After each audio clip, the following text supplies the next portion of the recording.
Bienvenue à tous dans ce nouvel épisode du podcast, dans l'interview de Arnor Angeli, qui va nous parler de son parcours et de ce qu'il fait actuellement sur internet. Et on part de très loin, Arnor, par rapport au business en ligne, par rapport au Théo aujourd'hui. Et donc pour vous abonner au podcast, il y a toutes les infos dans la description. C'est la Learning Curve sur Spotify, Amazon Podcast et aussi sur YouTube. Et si vous voulez nous suivre, tous les liens sont en description et ceux d'Arnor aussi. Alors Arnor, avant qu'on parle de tout ton parcours, etc. et un peu plus en détail de ce que tu fais, est-ce que tu peux te présenter aux personnes qui ne te connaissent pas encore ? Oui, bien sûr. Merci pour l'invitation en tout cas, Brice. Pour me présenter brièvement, Arnor, 31 ans. Aujourd'hui, effectivement, je fais du business en ligne et j'ai pas du tout fait ça il y a quelques années. Donc, il faut savoir qu'il y a une dizaine d'années, j'étais plutôt footballeur professionnel en Belgique. J'ai eu une carrière de 9 années et puis j'ai ouvert une salle de sport parce que la seule chose que je savais faire à l'époque, c'était du sport. Et donc, j'ai continué à faire ma passion. Et donc, j'ai ouvert une salle et puis aujourd'hui, je fais du business en ligne. Donc voilà, brièvement. Et donc, pour repartir depuis le début, le foot. Pourquoi le football ? Pourquoi le foot ? J'ai envie de dire c'était mon père, c'est la passion de mon père. Okay. Il me poussait à faire ça parce que lui, il rêvait d'être une star, il n'a pas pu le faire. Donc il a mis ses espoirs en moi, si je peux dire ça comme ça. Et donc il m'a entraîné, il m'a suivi, etc. Ce qui m'a permis effectivement de faire de sorte que, à un moment donné, j'étais dans des bonnes équipes. Et puis comme je suis un travailleur, effectivement j'avais quand même un talent, mais j'étais surtout un travailleur. Tout simplement, je suis arrivé effectivement à faire du foot de manière professionnelle. Ouais. T'as commencé à quel âge du coup le foot ? Très tôt. Hein. Mon père, je crois qu'il m'a mis un ballon dans les pieds à 3 ans. Mon premier club à 4 ans, un truc comme ça. Ouais. Et donc c'est comment ça se passe en mode j'aime le foot, je fais des petites compètes entre potes et je rejoins l'équipe nationale de Belgique. Ouais.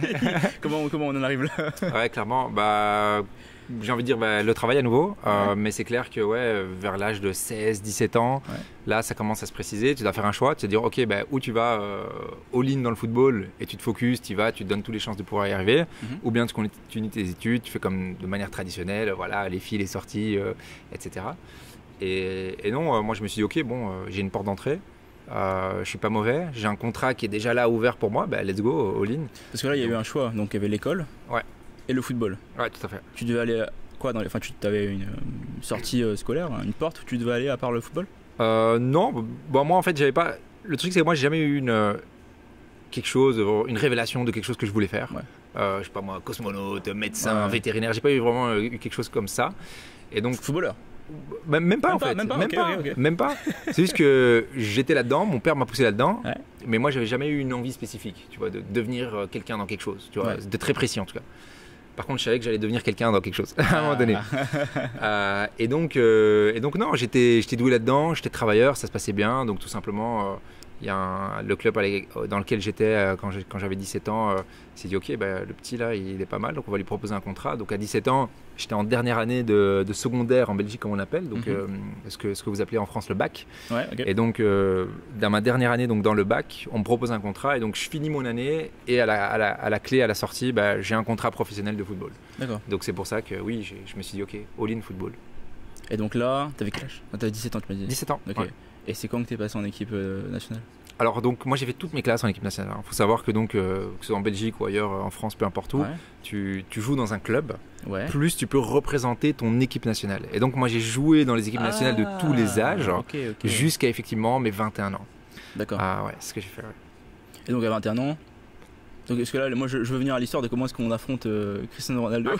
Alors là c'est via une équipe. Donc, okay. à l'époque, quand on a fait ce match contre Cristiano, je jouais au Standard de Liège, qui est une équipe top 3 en Belgique. Ouais. Et c'est là où j'ai percé moi-même. Et en fait, on a fait un match amical puisque notre président était ami avec le président du Real Madrid. Donc en fait, on les a invités chez nous à Sclessin à Liège, dans mon club. Et du coup, on a fait un match amical contre eux. Ouais. Parce qu'à l'époque, il avait quel âge ? Il était il avait à peu près le même âge, non ? Non, il est plus vieux. Je t'avoue que je sais pas. Ok. Ça, je sais pas. Bon, il était jeune. Il était un peu plus jeune que maintenant, quoi. Et donc là, football. Ensuite, salle de sport ? Ou c'était en même temps, en parallèle ? Non, c'était après. Qu'est-ce qui s'est passé ? Tu démissionnes du football ? Comment on fait pour en arriver là ? On pourrait démissionner, effectivement, parce qu'on a un statut de salarié quand on est footballeur. Okay. Mais ce qui se passe réellement, c'est que je me blesse à plusieurs reprises. Et donc, je me sens pas épanoui dans cette activité-là. Et typiquement, j'aime souvent raconter ça parce que c'est une question qu'on me pose souvent. Alors, pourquoi t'as arrêté le football ? Parce que j'étais bon et j'étais travailleur là-dedans. Mais en fait, dans le vestiaire d'un footballeur, qu'est-ce qui se passe ? C'est qu'on va parler de filles, on va parler de voitures, on va parler de shopping, on va parler de PlayStation. Des choses qui ne m'intéressaient pas du tout. Moi, à l'époque, j'arrivais déjà avec des bouquins, je me formais, je suivais des gens qui faisaient des business. En fait, moi, ce qui m'intéressait, c'est de comprendre comment les gens réussissaient dans un domaine. D'accord. Ouais. Et j'essayais de comprendre pourquoi est-ce qu'ils réussissaient, déjà à l'époque, dans les vestiaires de football. Et puis, tout simplement, je me suis blessé 1 fois, 2 fois. Et en fait, j'étais plus épanoui. Au-delà du fait qu'effectivement ma carrière battait de l'aile, on peut le dire, je n'étais pas épanoui dans cette activité. Je l'ai faite parce que mon père m'a poussé à le faire et j'avais des contrats avec ça, je gagnais mon argent avec ça, mais j'avais pas un épanouissement personnel dans cette activité-là. Et donc là, dans ta tête, t'avais checké le truc, ça y est, c'était fait, tu l'avais fait 1 fois. Ouais, c'est ça, voilà, j'ai kiffé. 9 années, c'était super cool. Voilà, les gens ils t'adulent, ils crient ton nom dans un stade. J'ai joué devant 30-35 000 personnes, donc Arnor, des trucs comme ça, c'est incroyable. Tu signes des autographes, les gens ils t'adulent, c'est une sensation quand même qui est extraordinaire. Donc j'ai kiffé, j'ai pris ce que j'avais à apprendre là-bas.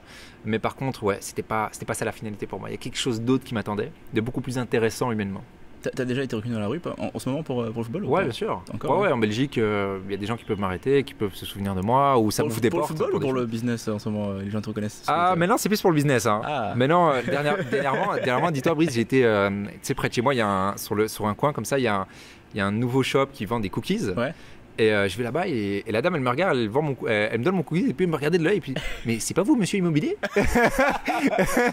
Et du coup effectivement aujourd'hui on me reconnaît plus pour l'immobilier et qu'est-ce que je fais dans mes activités de business en ligne qu'on va parler très certainement dans un instant que pour le football, mais on peut encore me reconnaître pour le football. Ok, mais donc là tu décides de quitter le football, enfin tu décides d'arrêter ça parce que voilà l'idée de la salle de sport, là c'est quand même le début de l'entrepreneuriat. Ouais, complètement. Bah comme t'as une carrière de footballeur, t'avais un agent avant ou c'était toi qui gérais tout quand même? Non, agent évidemment. Agent, ouais. Mais est-ce que t'avais quand même cette vibe entrepreneur de dire j'ai quand même envie de lancer? Ouais, complètement. Complètement parce que j'investissais déjà dans l'immobilier. Ah oui, d'accord, ok. Donc je me formais dans plein de trucs. J'ai remarqué que toutes les personnes qui avaient une liberté de vie, qui avaient une certaine réussite, ils investissaient dans l'immobilier. Ils avaient de la brique. D'accord, oui. Toutes les personnes que je suivais. Et du coup je me suis dit ok, moi aussi je vais me former à acheter de la brique. Et donc oui, j'entreprenais déjà dans l'investissement immobilier à cette époque. Et donc là, est-ce que tu avais déjà l'idée de la salle de sport avant de quitter le football ou est-ce que c'est venu après? Pas du tout. Pas du tout. Je suis assez prévoyant comme gars, donc c'est vrai que quand j'ai commencé à sentir que j'allais arrêter le football parce que j'avais plus envie, etc., je me suis dit ok, qu'est-ce que je vais faire déjà Arnor? Et je me formais à nouveau déjà en parallèle sur comment ouvrir une salle, comment manager une salle, etc. Et du coup voilà, l'idée est venue comme ça. C'était assez facile pour moi parce que j'étais bon dans le sport. J'avais un physique qui était athlétique, donc les gens j'allais bien vendre ça, si je peux dire. Tu étais footballeur, de toute façon, t'avais la preuve sociale. Ouais, et voilà, j'avais cette preuve sociale aussi. J'avais compris ça aussi. Donc, pratique. Ouais. Bah ouais, c'est bien, il faut utiliser tous ces atouts pour pouvoir vendre quoi que ce soit, donc c'est bien. Complètement. Et donc là, t'as fait la salle de sport pendant combien de temps? Pendant 4 ans. Tu l'as plus là? Donc non. Ok, d'accord. Pendant 4 ans. Je suis passé devant hier d'ailleurs. C'est vrai? Ouais, j'ai été manger. Ça a changé ou ça? Non, c'est exactement pareil. C'est ça m'a fait trop rire. C'est rien qui a bougé, c'est pareil. Tu l'as revendu ou c'est déjà? Ouais, j'ai revendu mes parts. Donc j'étais avec un collaborateur là-bas, je lui ai revendu mes parts à l'époque. Et donc comment on passe de l'étape de ok, t'as envie d'apprendre en immobilier, puis tu m'as raconté aussi que t'avais acheté un bien mais ça c'était mal pas, enfin tu l'avais pas acheté correctement, tu peux raconter cette partie-là? Ouais, bien sûr. C'est vrai que mon premier bien, c'était pas évident d'acheter mon premier bien. Et d'ailleurs c'est pour ça que dans notre programme d'accompagnement on aide les gens à faire le premier pas souvent. Parce qu'en fait il y a des barrières mentales qui sont pas évidentes à franchir. Tu savais que t'avais envie mais tu savais pas c'est quoi qui bloquait? En fait j'avais envie parce que je voyais que les gens faisaient ça et que ça leur apportait de la liberté, du bonheur et de l'épanouissement. Et de la richesse financière, on va pas se mentir. Et ce que j'avais toutes les connaissances et compétences. Mais par contre, ce qui me manquait, en fait, c'est de pouvoir arriver à passer à l'action. Et comme moi, j'ai vécu dans un environnement qui n'était pas du tout entrepreneurial, et mes parents, mon père est ouvrier, ma mère elle est enseignante, ils sont vraiment contre tout ce qui est entrepreneurial et investissement. Même aujourd'hui ou à l'époque? Même aujourd'hui. Ah oui. Même aujourd'hui, ouais. Enfin, aujourd'hui... Bah, ils te voient faire, donc je me dis ça... Ouais, aujourd'hui, il m'en parle même plus. Oui. Et il me contre plus quand et en fait à vrai dire je leur parle même plus de ça. Quand on est ensemble on parle juste de trucs familiaux, on rigole de tout et de rien parce qu'ils sont pas du tout là-dedans, enfin c'est 2 mondes complètement différents. Et donc voilà la salle de sport, t'es dedans, tu fais qu'est-ce qui se passe en 4 ans? T'arrives à la développer, t'arrives à saturer ton marché en mode Alex Hormozy Gym Launch ou pas, ou où est-ce qu'on en est par rapport à ça? Ouais, on a fait quand même quelque chose d'assez lourd. En fait on a lancé un concept assez innovateur sur Bruxelles qui est un concept de personal training. Donc en fait sur le marché à cette époque-là il y avait 2 choses. Il y avait les salles comme Basic Fit, très low cost, abonnement à 20 € par mois, des machines de dingue, etc. Ils jouaient sur le volume. Et de l'autre côté, on avait les salles un peu high-end, etc. Un peu, vraiment, il y a spa, c'est un abonnement à 200, 300, 400 € par mois. Et moi, je faisais déjà du personal training dans une salle Basic Fit, justement. Ouais. Et j'avais compris, en fait, qu'il y avait une certaine typologie de personnes, si je peux dire ça comme ça, qui recherchaient plus de personnalisation dans leurs entraînements, qui avaient besoin de quelqu'un qui les suive pour arriver à faciliter le passage à l'action, mais également qu'ils avaient envie de se retrouver dans un environnement qui n'était pas industrialisé, si je peux dire. D'accord. Oui. Et du coup, après avoir fait des études de marché, m'être formé à nouveau sur plein de choses là-dessus, ben on s'est dit, OK, on va ouvrir une salle de personal training avec un environnement qui est complètement innovateur. D'accord. Et donc, en fait, on a transitionné où on travaillait dans une salle Basic Fit. Moi, j'avais plus ou moins une quarantaine de clients à cette époque-là. Quand même. Ouais, tout seul. Quoi. Ouais, j'avais développé des gros styles de vente. Okay. J'étais très, très bon au niveau relationnel. Et du coup, ces 40 clients, moi, je les ai pris, je les ai mis dans ma salle. Et mon collègue, à l'époque, il avait une vingtaine de clients, lui. On les a, transitionnés. Donc, en fait, quand on a fait notre business plan, on était déjà break-even avec nos clients. Ouais. Au lancement, c'était... Voilà, on était déjà break-even. Donc, il y a eu un lancement day one ou c'était vraiment genre transitoire en mode, OK, un par un, vous venez ou vraiment... Il y avait un jour où tout le monde est venu, enfin ça a open en même d'un coup. Non, on leur a dit. En fait, c'est comme même dans le business en ligne. Le coaching, que ce soit présentiel ou en ligne, c'est un person business. Ouais. Et en fait, non, les gens ils nous ont suivis parce qu'ils aimaient travailler avec nous, quoi. Okay. Donc il y avait vraiment. Il y avait quoi? Il y avait des séances perso où vous avez créé quand même des séances où les gens pouvaient s'entraîner tout seuls ou c'était vraiment avec vous forcément les entraînements? Donc, moi quand je fais un business, je veux toujours qu'il soit. Qu'il ait une capacité à pouvoir être automatisé et une capacité à être scalable. D'accord. Donc j'avais compris que le modèle one-to-one, coaching one-to-one, c'était pas du tout bon. Oui. Parce que j'entraînais une personne, je pouvais pas entraîner d'autres, et du coup c'était temps, argent. C'était pas du tout bon. Donc ce qu'on a fait, c'est qu'on a créé à nouveau un concept qui est hybride, qu'on a pris de l'Allemagne, sur un concept qui existait, qui était fonctionnel sur un autre marché. Et on a fait du group training. D'accord. Donc en fait, on entraînait des gens, 5 à 8 personnes ensemble, sur 20 slots horaires sur la semaine. Et donc on avait 20 slots horaires sur la semaine, 10 mon collègue, 10 moi, et on entraînait entre 100 à 150 personnes. D'accord. Ouais. Et donc là, ça grossit pendant 4 ans, ça fonctionne bien. Ouais. Là, le bien immobilier que tu avais acheté, qu'est-ce qui se passe avec lui en ce moment, en simultané? Ouais, donc c'est vrai qu'en simultané, donc, je continuais d'acheter de l'immobilier. J'avais acheté mon premier bien qui s'était pas du tout bien passé. Qu'est-ce qui s'est passé du coup? T'as pas eu ce que t'attendais ou il y avait vraiment c'était En fait, ce qui s'est passé, c'est vrai que pour y revenir, comme je le disais, j'avais toutes les compétences pour bien acheter de l'immobilier. D'accord. Ce qui se passait juste, c'est que mon entourage était tellement négatif à cette idée que en fait, ça a ralenti mon achat et que du coup, j'étais frustré parce que je me disais, purée, j'achète pas, parce qu'en fait, je me ramassais des baffes à chaque fois en allant parler à mes parents de tous ces projets. Et à un moment donné, je me suis dit, fuck, j'y vais, j'achète. Et en fait, comme j'ai acheté dans un moment où en fait c'était trop émotionnel parce que j'achetais pour prouver à mes parents que je voulais acheter, plus que prendre une bonne décision basée sur des chiffres, en fait, cette première acquisition, effectivement, elle n'était pas top. D'accord. Et donc, mais donc, même si elle n'était pas top, tu t'es pas dit, l'immobilier, ça marche pas, j'arrête, je revends et je quitte ça. Non, pas du tout, parce que j'ai compris. Non, parce qu'il y a des gens, c'est ça, moi c'est bien pour les gens de savoir ça, parce qu'il y a des gens qui vont se dire, ok, il y a un truc qui marche pas, l'immobilier c'est compliqué, c'est gros, c'est lourd. Un truc qui marche pas, ça y est, c'est la fin du monde. Toi, tu t'es pas dit ça? Non, pas du tout.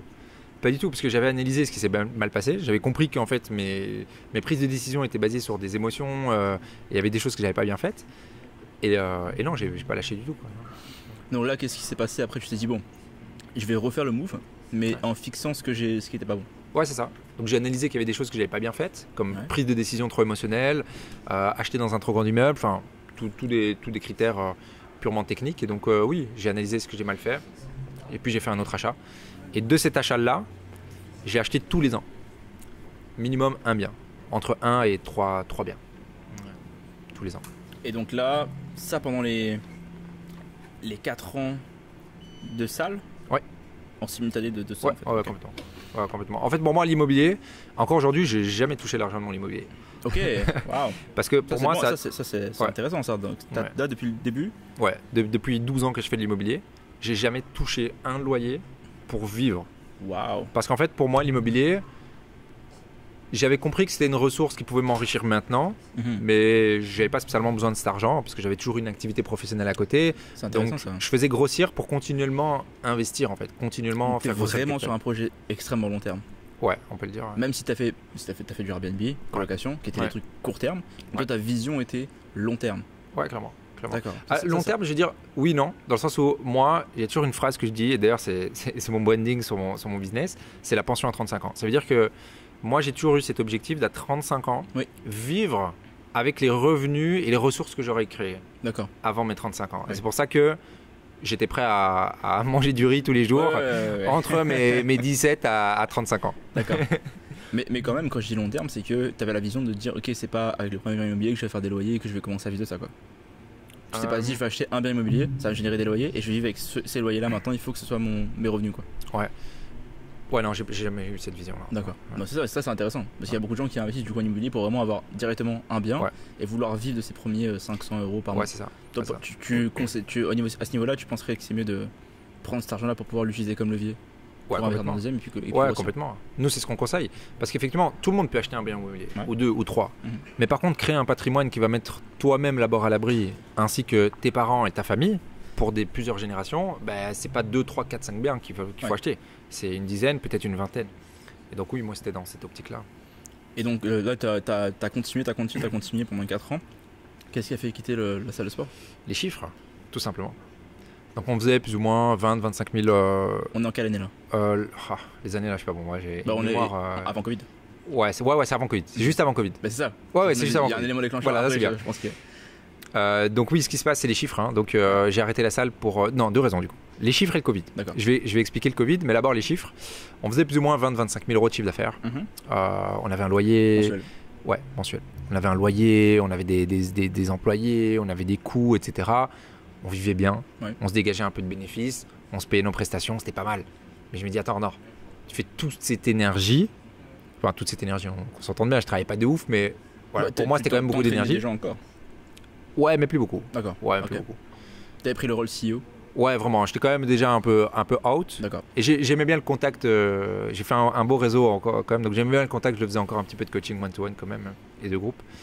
Mais non, en fait, pour moi, les chiffres n'étaient pas à la hauteur de ce que mon potentiel pouvait obtenir. Je le sentais en moi qu'il y avait quelque chose d'autre que je pouvais faire. Ça, ce sentiment, du coup, parce que moi, du coup, je pense que je comprends très bien ce que tu dis.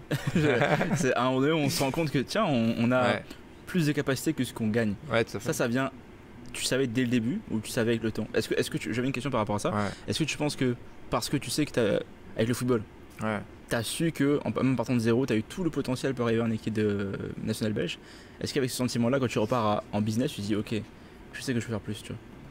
Est-ce que t'avais déjà ce sentiment-là de dire je peux aller plus loin ou c'est vraiment c'est né avec l'entrepreneuriat ? Ouais, je pense moi pour moi-même, en tout cas Brice, je peux te dire que c'est venu avec le temps. C'est venu avec le temps. En fait, plus j'avançais, plus j'améliorais mes compétences, plus je mûrissais aussi dans mes différentes activités entrepreneuriales.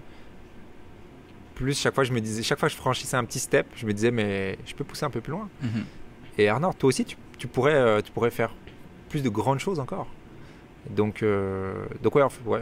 T'as changé en tant que personne entre clairement. le début. Ah ouais, clairement. Je dis pas la question parce qu'il y a des gens qui vraiment entre 21 et 31 ils changent pas. Enfin, c'est les mêmes personnes, juste qu'ils ont plus d'expérience de travail dans leur job, mais en tant que personne, elles ne changent pas. Toi, tu sens que tu as vraiment vécu une évolution entre 21 et aujourd'hui. Clairement. Et c'est quelque chose qui pour moi est super important. S'il n'y a pas de changement, d'amélioration, d'évolution, c'est, je pense, le meilleur mot. Pour moi, c'est pas possible, c'est négatif. J'ai recroisé un ami il y a quelques jours près de chez moi. Le gars, toujours au même endroit, toujours le même mindset, c'est pas possible. Tu vois, si je te recroise toi, Brice, dans 5 ans et qu'on s'est pas vu, tu vois, si tu me dis que tu fais toujours la même chose, tu as les mêmes revenus, tu es toujours la même personne, tu as toujours la même femme, je rigole. Juste la femme vers là. Mais ce que je veux dire par là, c'est non, on est des êtres qui doivent évoluer. Y a une phrase qui dit toujours c'est comme une plante, s'il n'y a pas d'air, s'il n'y a pas d'eau, elle meurt, un truc comme ça. Il y a une phrase qui dit comme ça. Pour nous les humains, je trouve que c'est exactement ça. Mais du coup, pour continuer sur la métaphore de la plante, à un moment donné, il faut qu'elle fane pour pouvoir grossir encore plus. Est-ce que tu as des choses que tu as regrettées dans l'évolution, des choses que tu as dû te séparer avec des gens, des sentiments, des projets que tu as dû arrêter pour pouvoir avancer ou tout allait bien ? Non. T'as fait en sorte que tout ce que t'as voulu faire, ce soit ça, quoi. T'as rien dû lâcher. Ouais, exactement. Et pourquoi j'ai aucun regret dans ma vie, c'est parce que chaque décision que je prends, elle est basée sur des valeurs qui sont fondamentales pour moi. Ça veut dire que je les connais, ces valeurs, parce que j'ai fait un travail sur moi, et que je peux pas me tromper. Ok.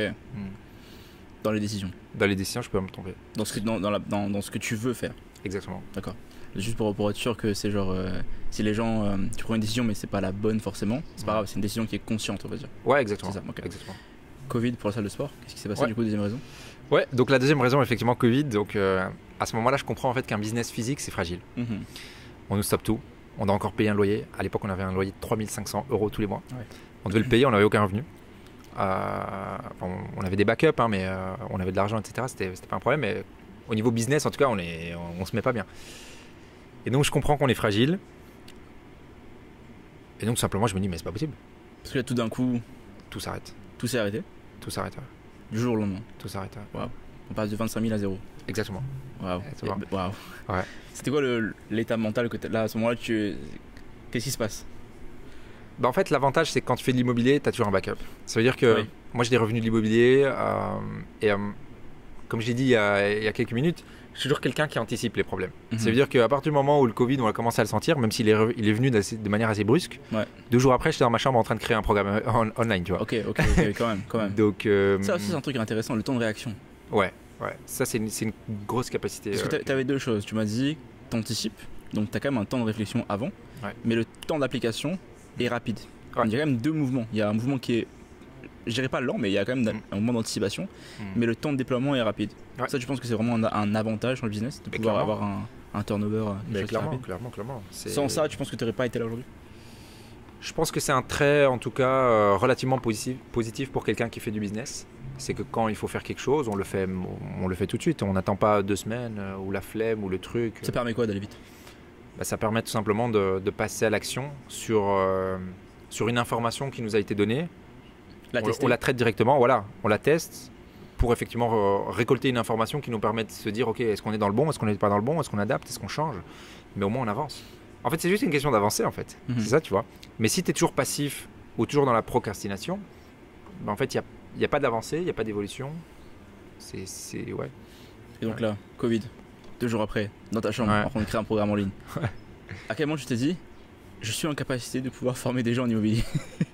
En fait, moi j'estime qu'à partir du moment où tu obtiens des petits résultats, mais quand je dis des petits résultats, ils peuvent être minimes. T'es un step.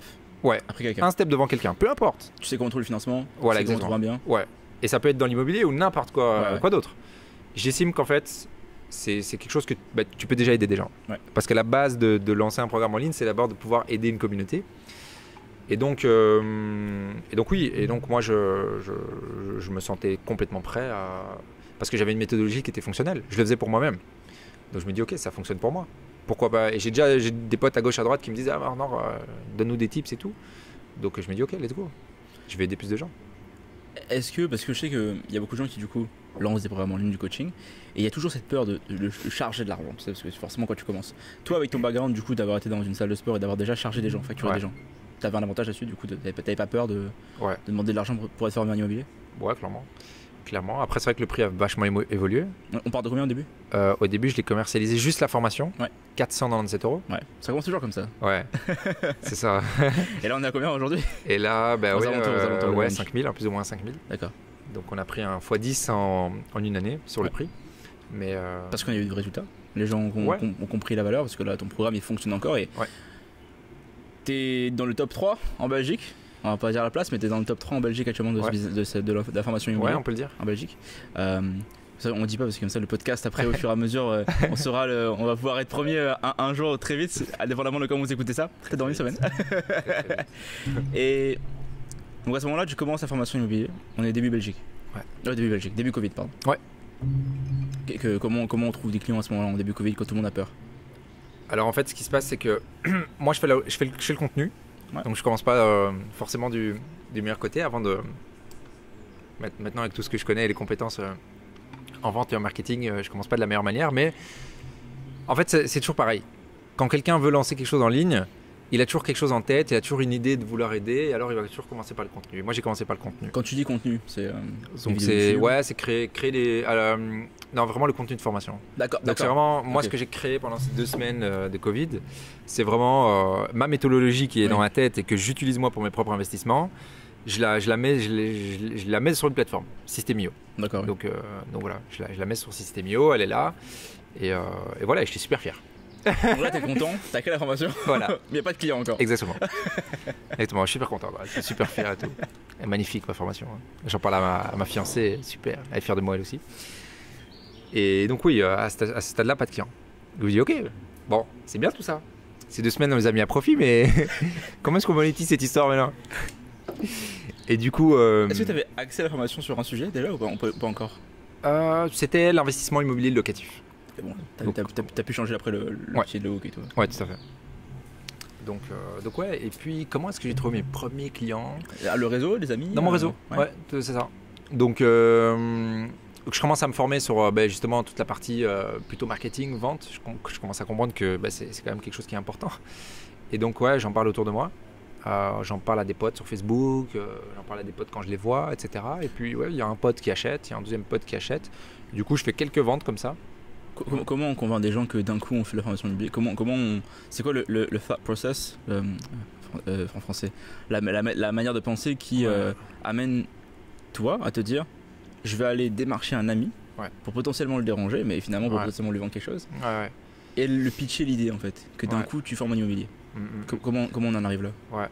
Alors il y a 2 choses. La première chose, c'est qu'il faut savoir que moi je suis quelqu'un de très confiant. Ça veut dire que même si aujourd'hui je connais rien dans, je sais pas moi, je faire un cocktail, je peux venir vers toi et peut-être quand même essayer de te convaincre à ce que je te fasse un cocktail et te le facturer. C'est intéressant. Ça c'est un biais qui est intéressant et je te coupe là-dessus parce que moi dans le programme qu'on a à nous de notre côté, ce qu'on explique à nos élèves, c'est que personne n'est en mesure de juger notre capacité tant qu'ils n'ont pas acheté. Exact. De toute façon. Donc en fait, tout l'effort qu'on doit mettre sur la partie comment on leur vend la chose. Exact. Et ils peuvent pas nous faire. Enfin, la seule façon qu'ils achètent, c'est qu'ils ne peuvent pas tester. Ouais, c'est ça. Donc il faut qu'ils nous croient. Ça. Donc là, toi, tu as travaillé sur la partie. Ok, j'ai confiance. Je vais leur vendre ça comme ça. Et voilà, on va voir. Ouais, complètement. Et donc, t'as ressenti de la friction au niveau de tes amis qui ont acheté Non, donc il y a ça, il y a vraiment le fait d'être quelqu'un de confiance. Et puis la deuxième chose, c'est l'autorité. C'est-à-dire que les gens, ils savaient déjà que j'investissais ça dans l'immobilier. J'en parlais déjà. Ça veut dire que tous ces amis-là, j'en ai déjà parlé avec eux. Ils savent ce que je fais. D'accord. Ils connaissent éventuellement peut-être mes chiffres. Et donc oui, ils savent que je tourne. Et puis j'arrive en confiance en leur disant j'ai le meilleur programme du monde qui va les aider. Et du coup oui, j'ai réussi à convaincre. C'est vrai que des fois les proches, on a peur de leur parler, mais finalement c'est peut-être les meilleurs clients parce qu'ils te connaissent. Ils ont déjà la confiance, la partie confiance en fait. Clairement. Moi, mes 5 premiers clients, c'est des personnes qui me connaissent personnellement. D'accord, donc là la partie confiance est faite. Ouais. Donc ça c'est bon. Maintenant c'est la partie résultat. Tu as les résultats donc déjà passés. Mais comment on scale? Parce que là c'est bien beau les amis, mais qu'est-ce qu'on fait après? Complètement. Donc à ce moment-là, moi je me dis ok, c'est pas mal, il y a une proof of concept, ça se vend, les gens ont des résultats, ils aiment bien ce qui se passe, ce que je fais avec eux. Mais effectivement, j'ai pas les skills en marketing pour pouvoir développer vraiment une activité qui me permet d'être rémunéré très correctement de cela. Et donc, moi je suis très très fan d'aller chercher des personnes dans leur zone de génie. Et du coup, à ce moment-là, comme moi j'étais hébergé sur System.io, je lance une question dans le groupe de System.io. Est-ce qu'il y a quelqu'un qui pourrait m'aider à développer mon marketing? Et là, il y a plein de gars qui me répondent, ouais, machin et tout. Et donc, je fais des interviews avec plein de gars. Et puis, j'en sélectionne un qui était un ancien coach en fait pour System.io. Et qui me dit, voilà, moi j'ai une agence marketing. Écoute, je peux faire ça, t'inquiète, on va faire des clients, machin et tout. Et donc, voilà, je dis, ok, let's go, on démarre. Et donc voilà, ça c'est le premier step. Et donc là, le step, c'est on va sur Insta, on va sur YouTube, qu'est-ce qu'on fait? Là, sa stratégie, c'était d'organiser des webinaires. D'accord, donc classique. Ouais, très classique. Donc il me dit, ouais, voilà, on va tout faire par webinaire, etc. Et puis on organise un premier webinaire. Et je crois qu'on l'a pas donné parce que finalement, il n'a pas réussi à générer suffisamment de personnes qui étaient intéressées pour le webi. On en fait un deuxième, il y a un peu de monde. Un troisième, il y a un peu plus de monde. Et puis il me dit, ah non, c'est pas la bonne strat pour ce que tu fais.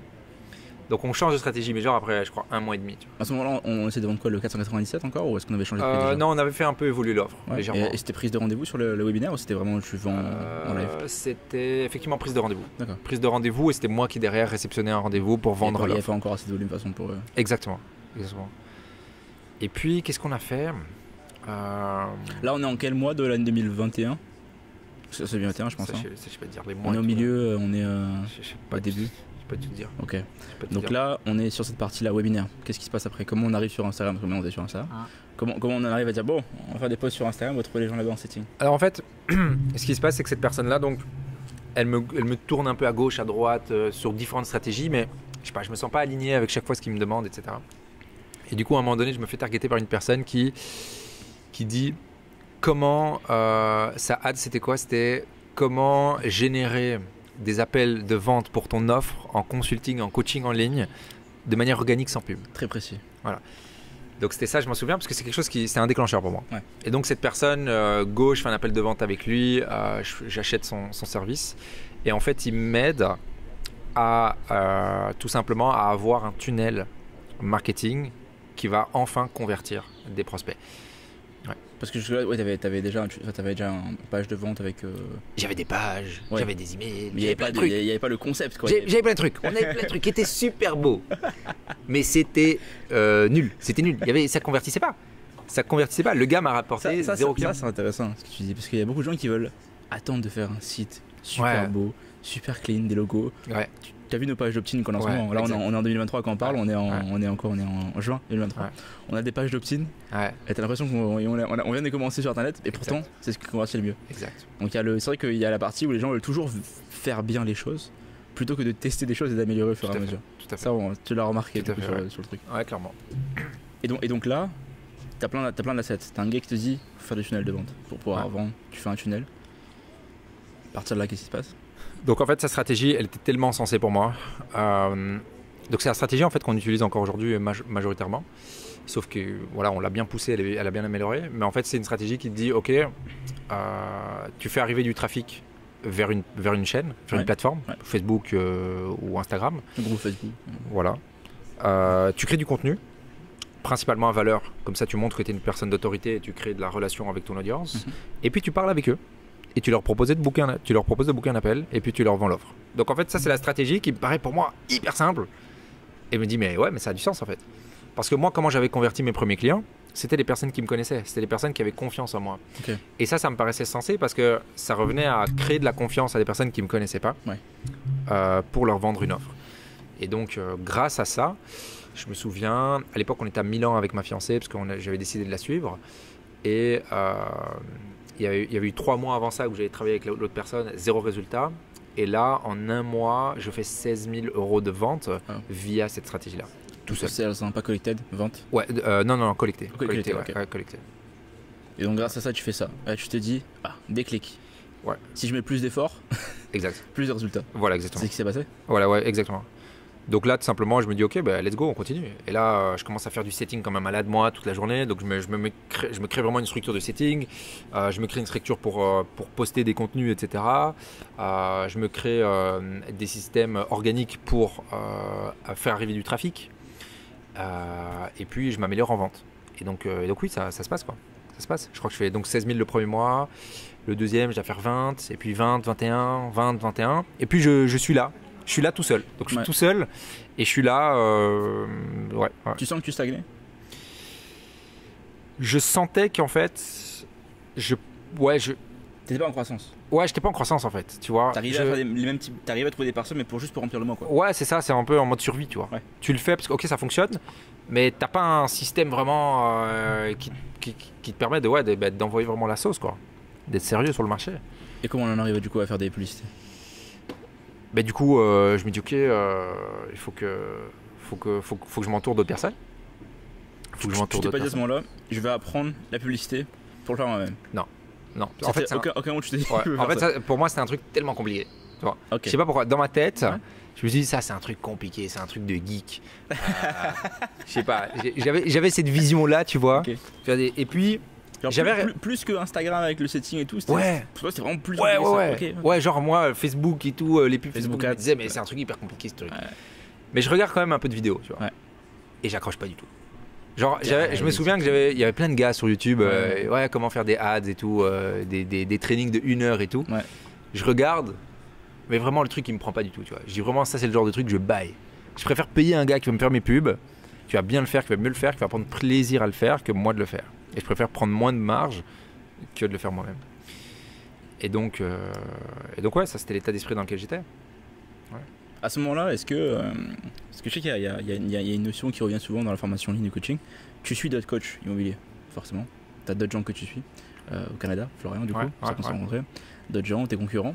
Ouais. Est-ce que tu t'es dit à un moment donné, est-ce que tu as été victime de ça, de vouloir copier les strates des autres pour essayer de comprendre comment ils sont, pour pouvoir répliquer ce qu'ils ont fait pour avoir des résultats, ou est-ce que t'as toujours été dans ta ligne à toi Non, mais clairement. Là, moi, j'ai pas réinventé la roue. Ouais. Donc, j'ai appris effectivement ce système-là organique. Ouais. Mais après, effectivement, moi, j'ai été très observateur sur ce qui se faisait sur le marché. J'ai pas voulu créer un truc hyper innovateur. Ouais. Je me dis, ok, qui fonctionne? Je les ai listés. Qu'est-ce qu'ils font? J'analyse un peu ce qu'ils font, etc. Même si c'est vrai qu'on ne voit pas tout ce qu'il y a derrière. C'est vrai qu'il y a beaucoup de choses. Ouais. Quand on sait pas de dehors. Ouais, c'est ça, tu vois. Mais voilà, j'essayais de comprendre en tout cas comment ils fonctionnaient. Ça n'a pas vraiment aidé à développer une stratégie spécifique. Mais oui, j'ai regardé ce qui se passe ailleurs. Donc là, à ce moment, tu t'es dit, ok, là on est 16, 20 000 par mois, peut-être 25. Ouais. Mais il n'y a pas de croissance. Qu'est-ce qui se passe à ce moment-là dans ta tête? Tu te dis, bon, toi, tu n'avais pas l'ambition, tu avais l'ambition du coup de vouloir faire plus. Ouais. Dans ta tête, t'étais comment on fait 100K par mois? Ouais. Donc là, tu te dis, qu'est-ce qui permet de te dire, il faut que je passe aux ads, tu vois? Ouais. Alors en fait, j'ai envie de dire, moi, c'est jamais l'argent qui m'a boosté. Même si effectivement, je mettais un objectif argent, oui. Avant de répondre à ta question. Même si je mettais toujours un objectif argent, parce que c'est facile un objectif argent Bien sûr. À aller atteindre. C'est objectif. Et du coup, moi, ce qui me boostait plus, c'était mais juste comment devenir une meilleure personne, comment attirer plus de clients. En fait, moi, ce qui m'excitait vraiment, c'est juste vendre à plus de personnes, aider plus de personnes. Je comprends ce que je veux dire, parce qu'en vrai, c'est vrai qu'à un moment donné, quand tu gagnes de l'argent sur Internet, en fait, l'argent est relatif, tu vois. Ouais. Des fois, on parle de 100K, 500K. C'est plus tant pour l'argent, c'est pour l'objectif de l'atteinte. Exactement. C'est vraiment pour aller atteindre ça. Ouais, c'est vraiment ça. On grind pour dire, ok, il faut qu'on fasse 50, 100K, mais c'est juste un chiffre. C'est pas pour l'avoir dans notre compte bancaire, vraiment, on n'a rien à foutre. Mais c'est vraiment genre, c'est quand même de l'argent, on va pas se mentir, ça peut servir à faire autre chose, mais c'est pas pour ça qu'on le fait. On le fait pour la capacité à devoir arriver à ce résultat, parce qu'on se dit, ok, on va être content d'avoir travaillé, d'avoir compris comment arriver à ça. Exactement. C'est vraiment ça. Moi, j'ai toujours été un curieux et quelqu'un qui voulait comprendre comment faire les choses. Ouais. Ça, c'est hyper important pour moi. Dès que je vois quelqu'un qui réussit dans quelque chose, je me dis, mais attends, mais pourquoi? Qu'est-ce qui se passe? Qu'est-ce qu'il a dans la tête? Ça, c'est bien. Qu'est-ce qu'il a dans la tête? Il y a beaucoup de gens qui critiquent. Il y a beaucoup de gens qui voient quelqu'un qui réussit, ils disent, ah, qu'est-ce qu'il fait? C'est de la merde. Qu'est-ce qu'il a fait pour réussir? Il est sûrement un menteur. Toi, tu te poses la question pourquoi? Ouais, c'est hyper important pour moi. N'importe quel domaine. Ouais, dans n'importe quel domaine. Ouais, je suis très curieux. Okay. Très curieux. Est-ce que tu avais la problématique, je reviens un peu en arrière, mais de te dire, moi quand j'ai commencé par exemple, je me suis dit, bon, j'ai mon salaire, 2400 par mois à l'époque en effets spéciaux, très cool. Dès que je fais le même salaire, c'est bon. Je suis calé. C'est ça. Et après, je sais pas si je suis arrivé à ce moment-là, je me suis dit, bon, dès que je fais 5000 par mois, c'est bon, je suis refait. Mais t'arrives là, tu te dis, mais en fait non, c'est pas la fin. En fait, t'as été victime de ça toi aussi, tu te dis, tu t'es mis un cap en tête en disant, moi aussi je fais tant, c'est bon, je suis bien, pas besoin de faire plus. Mais après, finalement, quand tu arrives, non, toujours. Non. Moi, j'ai toujours été en avance en fait. Ouais. J'ai pas des petits paliers, mais c'est juste avancer. En fait, moi, c'est vraiment une question de mouvement. Ouais. Moi, pour moi, la vie, c'est une question de mouvement. Soit dans le business ou autre chose. L'immobilité. Ouais, c'est pas possible. C'est ça. Hein. C'est pas possible. Moi, je veux être dans une semaine ou deux. Là, par exemple, j'ai eu un barbecue avec tout mon groupe de potes entrepreneurs il y a une semaine. Ben, le prochain barbecue, je veux être la personne qui va raconter le truc le plus fou. Ouais. Tu vois. C'est mon business il a explosé, j'ai trouvé une nouvelle opportunité. J'ai fait un podcast à Montpellier. Ouais, voilà, tu vois, le truc de dingue.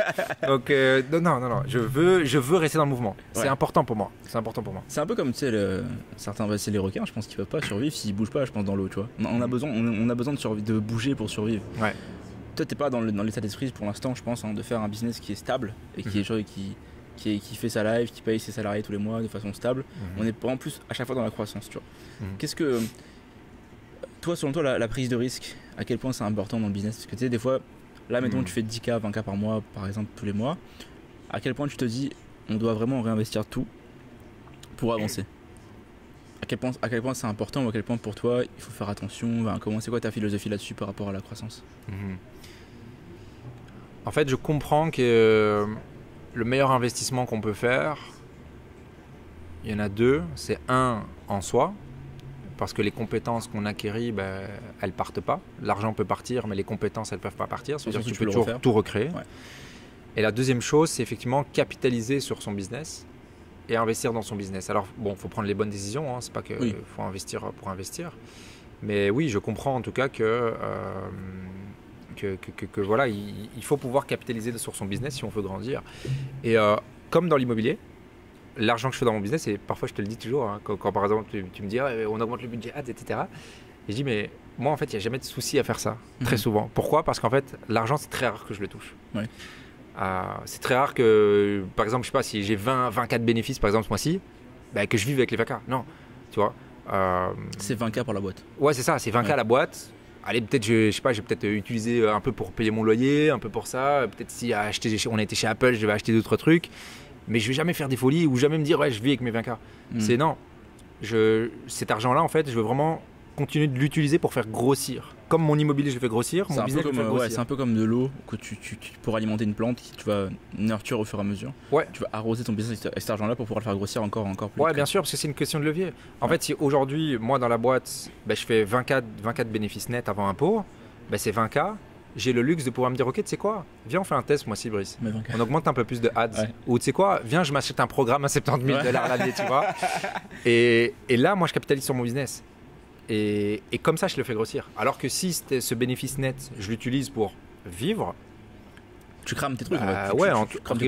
Je crame la possibilité de la boîte de pouvoir grossir. D'accord. Ouais. Et donc, ça, c'est encore l'état auquel je suis aujourd'hui. Tu sens que cet état-là, tu vas t'arrêter un jour où tu sens qu'il va jamais s'éteindre. Tu vas toujours vouloir faire quelque chose. Je pense que je vais l'arrêter le jour où j'aurai un enfant. Ah, waouh. Dire la vérité. C'est vrai. Ouais, je pense vraiment. Okay. Je pense vraiment parce que c'est important pour moi d'éduquer mes enfants comme il faut et d'être là pour eux. Voilà, comme il faut, mais ouais, je pense que c'est ça qui va me calmer par rapport à cette espèce de fougue entrepreneuriale que j'ai actuellement. Là, pour l'instant, il n'y a pas d'enfant, au moment où on parle. Il n'y a pas d'enfant, pas prévu pour l'instant. Non, pas du tout. On n'est pas encore là. Mais donc, dans ce cas-là, on est vraiment en mode, ok, capitaine de navire, on fonce. Ouais. On essaie de devenir leader sur le marché belge pour pouvoir essayer d'impacter le maximum des personnes. Ouais.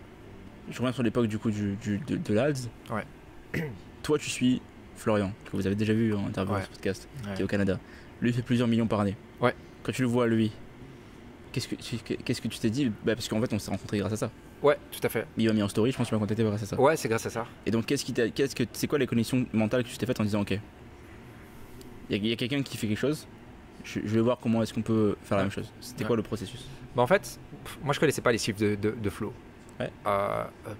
Donc franchement je savais pas ce qu'il pouvait faire ou pas faire en chiffre d'affaires.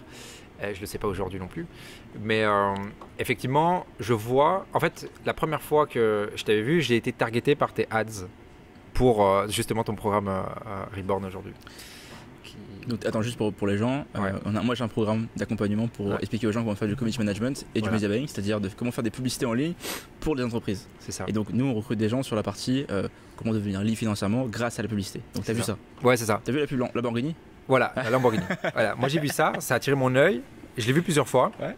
Parce que, targeting. Voilà, à l'idée, moi j'étais intéressé là-dessus parce que j'avais compris qu'à un moment donné je devais faire des pubs. Mais comme j'ai dit tout à l'heure, je veux pas le faire moi-même. Ouais. Et donc j'avais été intéressé par ton programme, intéressé par ton programme pour me former, mais finalement je l'ai pas fait parce que j'ai compris que moi je voulais pas le faire derrière, j'allais pas passer à la pratique. Par contre, effectivement, je vois que tu suis Florian, je te vois 2-3 fois dans les stories avec lui. Je dis ok, je vais le contacter, on va voir ce qu'il fait lui, parce que j'étais en recherche d'une personne qui pour moi était qualitative, mais je recherchais un CMO en fait. Voilà. Exactement. CMO en français c'est Chief Marketing Operator, qui est donc le directeur marketing en français. Ouais, ça, directeur marketing. Et du coup, oui, alors, je me dis, ok, il a l'air de travailler avec Flo. Flo, il fait ce que je fais, lui au Canada, moi je suis en Belgique. Donc peut-être que cette personne-là, elle peut, comme elle sait ce qu'elle fait avec Flo sur l'immobilier, peut-être qu'elle a l'expérience, elle peut m'aider ici sur la Belgique. Et donc effectivement, c'est comme ça que je prends contact avec toi. Et donc là, on est en contact. Je pense moi j'ai un souvenir, on a commencé à travailler en octobre l'année dernière, je pense. Okay. Octobre 2022. Okay. Là, on taffe ensemble et je pense que si je me souviens bien, on essaie de faire des webinaires aussi. Il y a des gens qui viennent et tout. Ouais. La structuration que moi j'avais de prix fait que c'est grâce à tes résultats que moi j'ai des résultats. Ouais. Donc, c'est une cohésion qui fonctionne bien.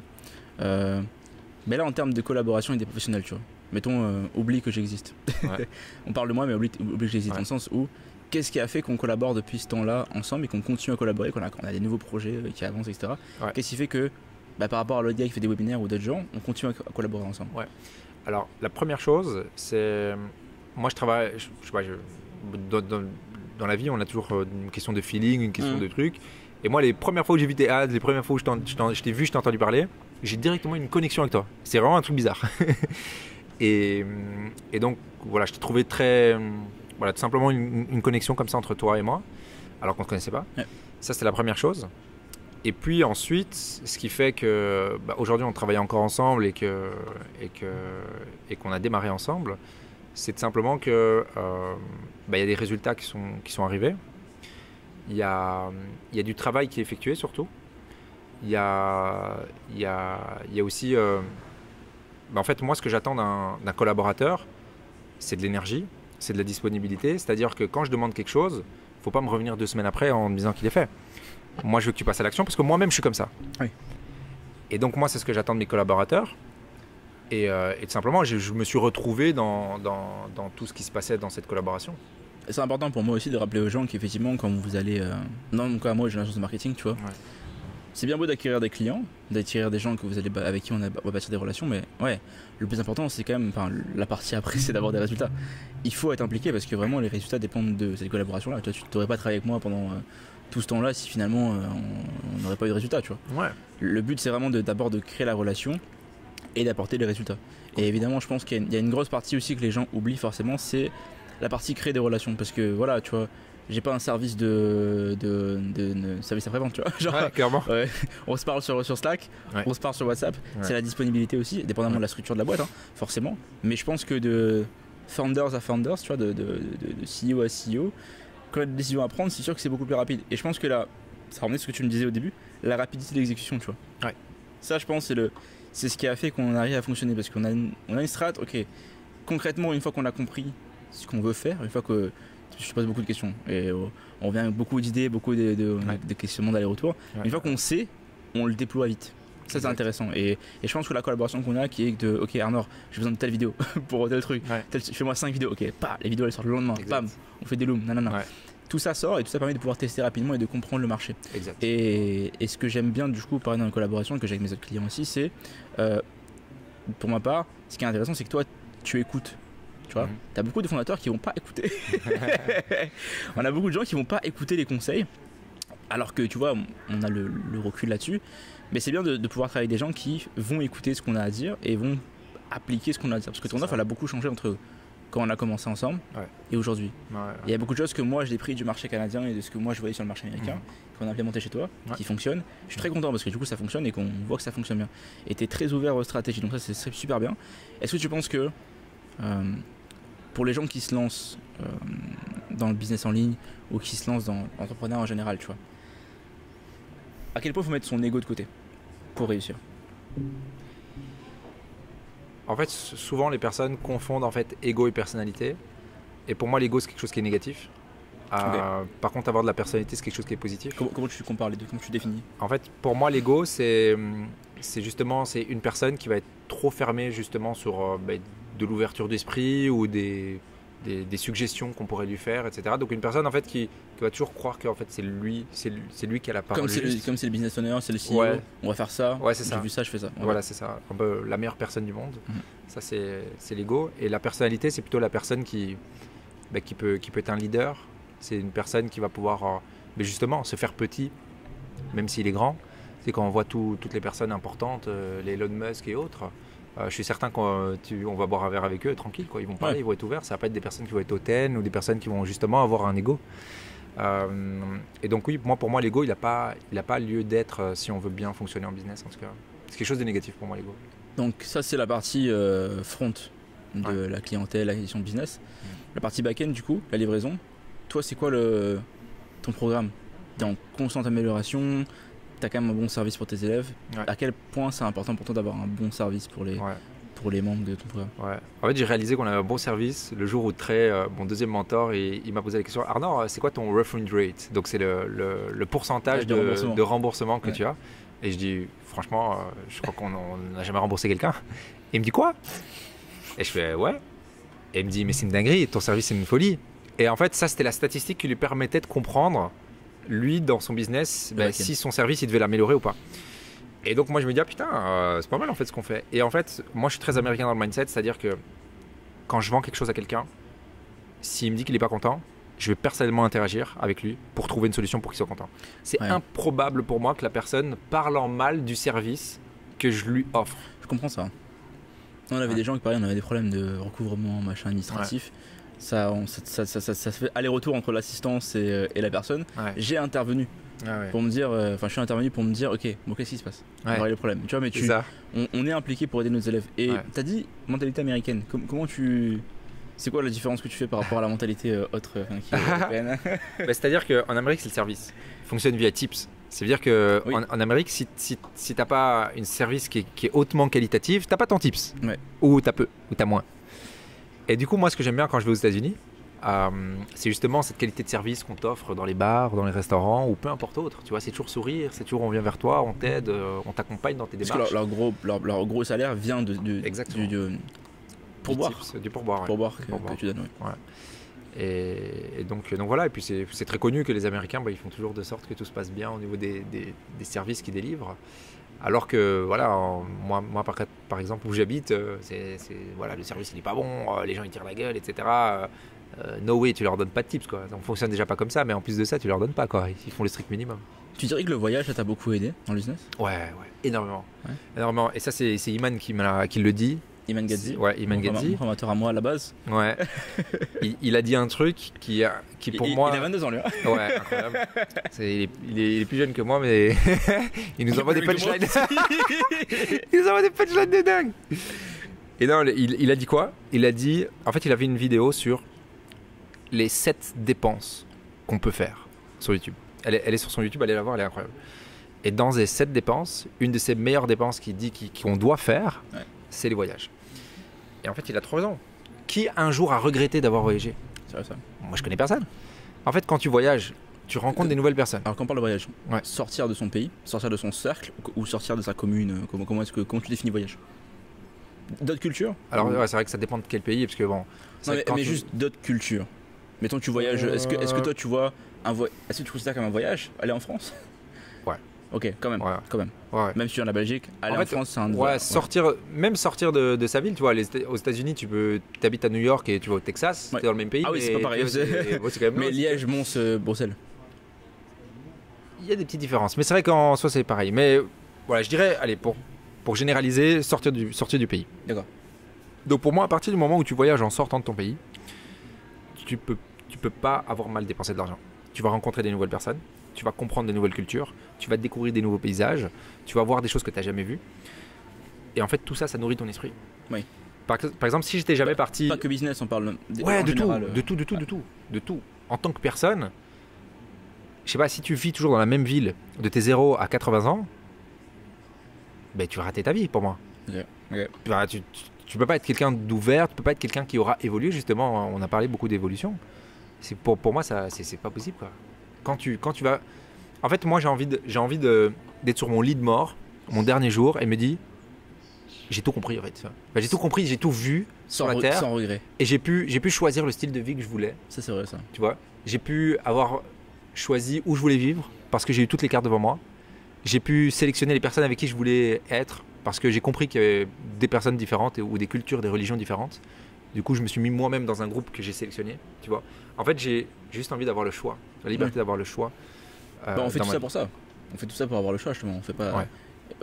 L'argent est un vecteur de possibilités. C'est quelque chose qui nous permet de. Parce que si t'as pas d'argent, forcément, malheureusement, tu peux pas faire grand-chose. Mais aujourd'hui, tu vois. Donc l'argent permet d'avoir le choix. Et toi, là, tu as le choix d'aider les gens à pouvoir justement obtenir leur indépendance financière grâce à l'immobilier. Qu'est-ce que ça te fait quand tu as quelqu'un qui réussit à s'en sortir? C'est quoi le sentiment que tu as? D'abord, je suis fier de moi, parce que c'est toujours nous avant. Moi, personnellement, il n'y a rien d'égoïste, mais c'est toujours moi avant les autres. Je trouve que ça doit être comme ça. Bien sûr, monsieur. Et donc, je suis fier de moi. J'ai une phrase là-dessus, juste pour couper, pour tout le monde. C'est travailler pour vous, travailler pour votre entourage proche, famille, travailler pour votre communauté, et ensuite travailler pour le monde. Ouais, c'est ça. Donc il faut vraiment d'abord ressentir les choses pour soi. Tu ne peux pas aider les gens si toi tu te sens mal. Mais bien sûr, c'est basique. Ça vient de là, exactement, t'as tout compris. Et du coup, non, je suis fier de moi parce que j'aide les gens. Et ensuite, je suis fier de la personne parce que c'est clair que dans ce qu'on fait, en tout cas dans notre service, on travaille avec les gens pour les aider à changer, pour les guider, mais c'est eux qui font aussi une belle partie du travail. Et donc je suis fier de la personne et du coup je sens que j'ai un impact sur une communauté. Du coup, ça me rend tout simplement fier et je me sens épanoui. Ce qui est bien avec les formations en ligne, quand c'est un vrai service, on va pas tirer sur personne, quand c'est des vrais services, c'est que vraiment tu as l'impression d'arriver dans la vie des gens et t'es quelque chose qui va changer leur vie en fait. Et quand tu te rends compte de ça, tu te dis il y a des gens qui étaient voués de base à être destinés à faire leur métier pendant 40, 50 ans encore pour avoir la pension en Belgique, la retraite en France. Et d'un coup, tu arrives dans leur vie et tu arrives à les impacter assez pour changer le cours de leur vie. Ça, c'est incroyable. Moi, j'ai des gens, là, en plus, que tu vas voir demain. Là, ils étaient fonctionnaires, gendarmes, qui étaient sur les interventions et qui, finalement, en fait, en avaient marre de ça. Ils étaient vraiment pris, forcément, en France, c'est la guerre civile dans ce pays tout le temps. Donc, c'est compliqué que d'être fonctionnaire là-bas de la police ou aux gendarmes. Et avec le programme, ils arrivent et ça change le cours de leur vie total. Maintenant, ils sont là, ils créent des boîtes, ils recrutent et ils s'étaient voués à être gendarmes pendant les 20 prochaines années. Et tu changes le cours de leur vie. Et là, l'immobilier, c'est la même chose. Parce que du coup, là, tu crées un patrimoine pour les gens, pour leurs enfants. Tu changes la destinée de leur famille. Complètement. Et quand tu vois ces personnes-là en vrai, parce que là on vous a pas dit, mais on est sur un événement du coup pour mon programme. On profite de ça pour que Arnaud puisse être là pour faire le podcast. Quand tu vois ces personnes-là en vrai de ton côté, qu'est-ce que ces personnes-là te disent, toi? Et est-ce que ça te permet de pouvoir aussi dormir sur tes oreilles, de dire t'as changé la vie de une personne? Qu'est-ce que ces personnes-là te disent, mettons, quand elles te voient, tu vois? La première chose qu'ils me disent, c'est merci. La deuxième chose, souvent, c'est j'aurais pas cru que c'était vraiment possible, en général. Puis s'il n'y avait pas les informations, enfin bref. Donc c'est ça qu'ils disent. Ils sont très, très dans le remerciement, très dans la gratitude. Parce qu'il y a ça aussi, il y a toute la partie, forcément, on a l'information ligne coaching. Et toute la partie arnaque. Bien sûr. Toute la partie arnaque. Nous, on fait face à ça forcément parce qu'on est vraiment en front line. Mais tu sens vraiment que c'est un reward, pas une consolation, mais un gain à la fin d'avoir aidé quelqu'un, de dire bon, voilà, pour tout ça, tout ce que je subis comme critique, j'ai changé la vie de quelqu'un.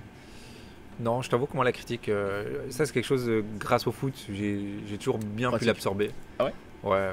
T'en fous? Ouais, non. Tu regardes un peu pour faire amélioration, même pas? Non, même pas. Okay. Même pas parce que. Enfin, non, je vois pas personnellement, je vois aucun intérêt. Les gens ils parlent beaucoup sur internet. En fait, moi, on m'a toujours dit à partir du moment où on parle de toi, c'est bon. Toutes les pubs sont gratuites, toutes les pubs sont les bonnes. Ouais, c'est ça. Donc voilà, non, et quoi que tu fasses, il y aura toujours des personnes qui vont critiquer. Donc voilà, tu peux juste pas aider tout le monde. Faut juste que toi, tu sois droit dans tes bottes. Et si toi, tu es droit dans tes bottes et ce que tu fais, en fait, tu dors bien. C'est tout. C'est quoi les prochaines étapes du coup pour toi là? Prochaines étapes, c'est de continuer à faire grossir l'entreprise.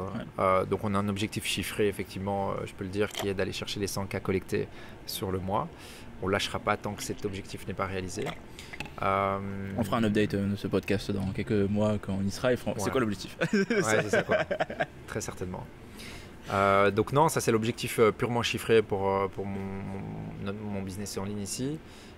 Mais sinon, non, c'est continuer de prendre le plaisir de faire ce que je fais surtout. Parce que je prends énormément de plaisir à faire ce que je fais. Continuer d'être vraiment avec des personnes que j'aime bien aussi. Là, je trouve qu'on a vraiment une équipe que j'adore. On a que des gars qui ont faim, qui sont motivés et tout ça. Et voilà, c'est juste un plaisir juste de faire des rendez-vous d'équipe ou de parler tous les jours avec l'un ou l'autre. Donc non, juste être épanoui. Et je pense que c'est grâce à ça aussi qu'on va y arriver incessamment sous peu. C'est le fait que, personnellement, je trouve que j'ai une équipe qui me ressemble, que j'aime bien et qui me donne envie de me battre pour eux aussi parce que je suis obligé de les alimenter comme il faut, tu vois. Chacun doit pouvoir bien gagner sa vie. Et donc non, voilà, c'est un tout, quoi. C'est vraiment un team spirit. Donc là, t'es plus sur le team building, t'es plus solopreneur, ça y est. On est sur le créer. Est-ce qu'on peut utiliser le mot empire ou pas? Je sais pas. À nouveau, c'est une question d'ego, cet instant. C'est moi. J'ai pas besoin d'empire, j'ai juste besoin de un royaume. En tout cas, je pense que ça a été une bonne discussion. On va avoir Nico qui a. Petite question, c'est quoi pour toi la définition personnelle du succès? Ouais, je vais pour mot final du coup qu'on a eu avec Nico là. C'est quoi pour toi la définition du succès? Ta définition à toi? Ouais. Ma définition du succès, c'est être à un point dans ta vie où tu fais quelque chose que tu aimes, avec les gens que tu aimes, et que tu peux subvenir aux besoins de toute ta famille de manière intergénérationnelle. Wow. Pour moi, c'est ça le succès. Écoutez, je pense que ça fait le tour de cette interview, ce podcast avec Arnor. On a eu un bon, je sais même pas, ça faisait 1 heure. Hein. On a parlé, on a bien parlé, on a fait un bon deep dive dans ce que tu avais à dire, l'histoire. Je pense qu'il y en aura encore d'autres à raconter. On fera un deuxième interview update dans quelques mois avec les 100K là. Yes. Et on pourra mettre à jour ça dans les podcasts. Écoutez tout le monde, si vous voulez nous suivre et suivre Arnor, ces liens du coup vont être dans la description du podcast et sous la vidéo YouTube. Alors, vous allez pouvoir le voir. Si vous êtes en Belgique, si vous voulez investir en immobilier, moi pour être à l'intérieur je vois ce qu'il y a à l'intérieur. Arnor garantit les résultats. Je pense qu'à ce niveau-là, si vous êtes qualifié pour rentrer dans le programme, il va garantir les résultats. Venez voir ce qu'on fait, vous allez voir, c'est pas mal. Je vous laisserai le contacter sur Insta, vous allez voir, vous allez pouvoir parler avec lui. Si vous voulez suivre le podcast, il y a le lien Spotify en dessous et le lien Apple Podcast aussi, ainsi que la chaîne YouTube. J'ai hâte de pouvoir interviewer de nouvelles personnes, et si vous voulez nous lâcher un like et un commentaire, ça nous fera plaisir, ça aidera pour le référencement, et pareil de sauvegarder le podcast sur Spotify et Apple Podcast. Moi je vous dis à très bientôt pour la Learning Curve et pour une prochaine interview avec un autre entrepreneur à succès dans le monde francophone. À très bientôt tout le monde, salut.